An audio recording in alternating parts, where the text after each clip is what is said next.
Уважаемые дамы и господа, Ladies and gentlemen, today's ceremony is attended by ambassadors from 32 countries, each of which is an active member of the UN and contributes to addressing pressing issues on the global agenda. Many of you represent countries that are strategic partners and allies of Russia, with whom we share ties of friendship, cooperation, and mutual support, and with whom we actively work together within major international and regional frameworks. I am confident the ambassador of Brazil will agree that our two nations, being founders of BRICS, are consistent like-minded partners in shaping a truly fair multipolar world order. Cooperation between Russia and Brazil is steadily developing and being enriched with new mutually beneficial projects across various fields. As you know, just yesterday, I spoke by phone with President Lula da Silva. This conversation confirmed our common view on global and regional processes. This discussion further confirmed that in many respects, they coincide or are very close. I would like to note that Russia maintains genuinely strong and friendly relations with the Republic of Cuba. We always strive to assist our Cuban friends and stand in solidarity with their determination to defend their sovereignty and independence by all means.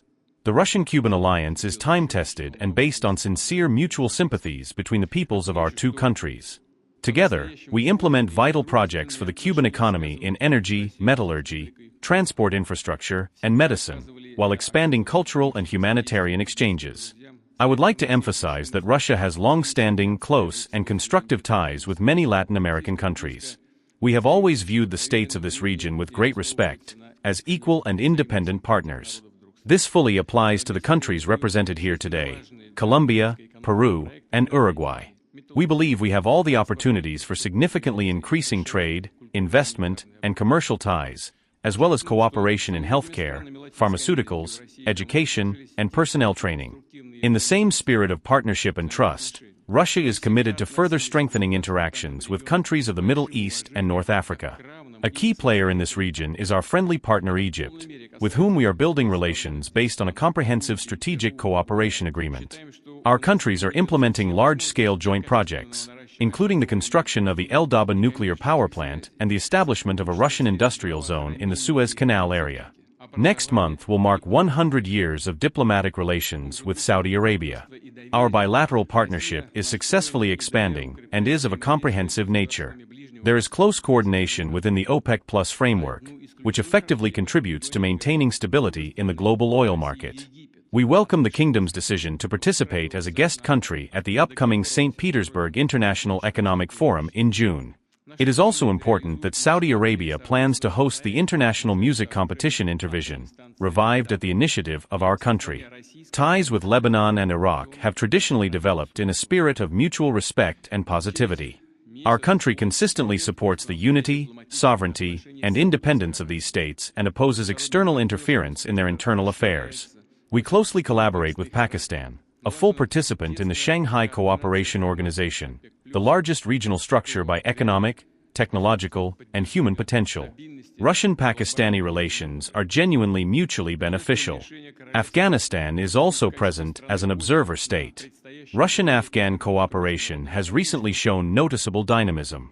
This was facilitated by Russia's decision last year to officially recognize the new authorities of the country.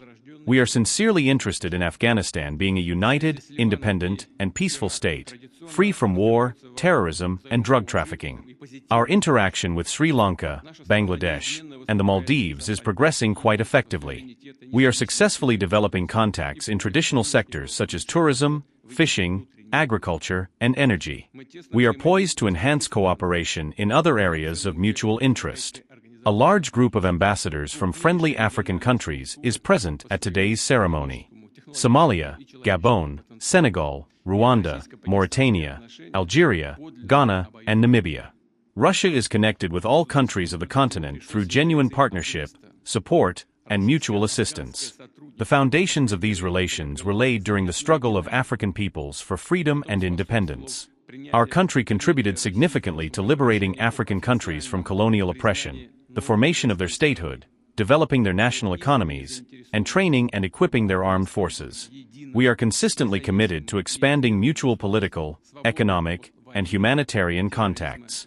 We continue to provide assistance and support to Africans in their aspirations for development and active participation in international affairs. All these issues were substantively discussed during the Russia-Africa Summit in Sochi and St. Petersburg, and at the Forum Russia-Africa Partnership meeting held a month ago in Cairo at the level of foreign ministers. We are beginning preparations for hosting the third Russia-Africa Summit this year. Unfortunately, significant positive capital has been lost in our interaction with the Republic of Korea. Previously, by adhering to pragmatic approaches, our countries achieved truly good results in trade and business. We hope to restore relations with the Republic. With each of the European states represented here, Slovenia, France, the Czech Republic, Portugal, Norway, Sweden, Austria, Switzerland, and Italy, our relations have deep historical roots. They are full of examples of mutually beneficial partnerships and enriching cultural cooperation. The current state of bilateral relations of these countries with Russia leaves much to be desired. Dialogue and contacts, not through our fault, I must emphasize, have been minimized, both in official and business and public circles. Interaction on key international and regional issues is frozen.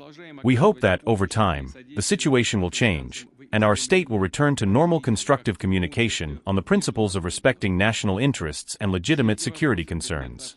Russia has always been and remains committed to such approaches and is ready to restore the necessary level of relations. Overall, as I have noted more than once, we are open to mutually beneficial cooperation with all countries without exception, and naturally interested in ensuring that the activities of each ambassador present here are as effective as possible. You can be assured, ladies and gentlemen, that all your proposed useful initiatives will receive support from the Russian leadership, executive authorities, businesses, and civil society.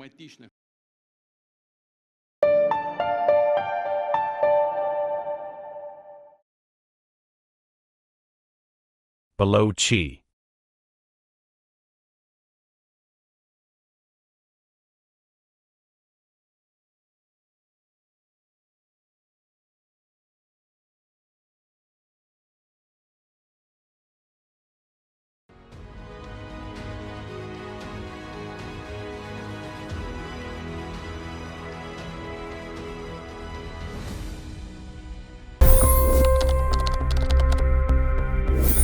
$25 crore गरीब गरीबी को परास्त करके बाहर निकले।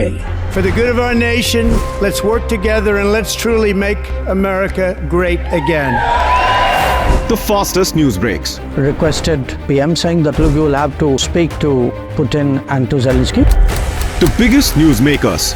The relationship with India is probably the most important bilateral relationship the U.S. will have for the rest of this century. The capital delivered quite an election result today. Expert analysis.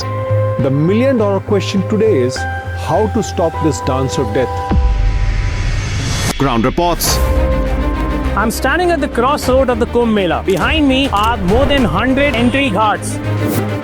Long-form interviews. Exclusionary politics is reflected in Manipur case as well. You don't bother because this is a small state. Deep dive into burning issues. It's often said DRC could be the richest country in the whole world. It's because of what sits underneath. Why exactly did the US topple the Sheikh Hasina government? HT videos. We don't just break news, we break it down.